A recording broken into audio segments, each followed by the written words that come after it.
מה קורה מודיעין? טוב, גם אני נתקעתי עם הרכב, אבל נחשוב אם בא לחלץ שלי. כפי שניחשתם נכון, אחד מהאנשים הכי יקרים בעיר מודיעין, ועם נשמה באמת גדולה, אלי ברום. אלי כבר עוסק 20 שנה בתחום הרכב בכלל, ובשירותי דרך וחילוץ בפרט. וחברים, אני אומר לכם מניסיון שהוא תותח על בתחומו. בואו תכירו אותו. מה קורה אלי? מה המצב אחי? שלום סי, מה טוב, אז בוא תספר לנו קצת על עצמך. טוב? אני אלי ברום. יש לי חברת ניידות שירותי דרך וחילוץ.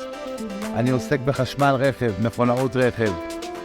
כל השירות עד בית הלקוח, אם זה שירות חשמל, אלטרנטורים, סטארטרים, וקשורות, וטיפולים לפרחות גלגלים, מובילייזרים, אזעקות, פודניות, החלפות מצברים לכל סוגי רכבים עד בית הלקוח.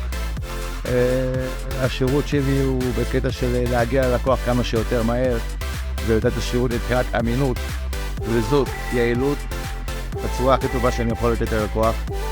זה הכל, זה אני, אלי ברום. חברים, הוא הכי תותח פה במודיעין, אז תפרגנו לו ותנו לו לייק ותנו לו מילה טובה, כי כולכם מכירים אותו.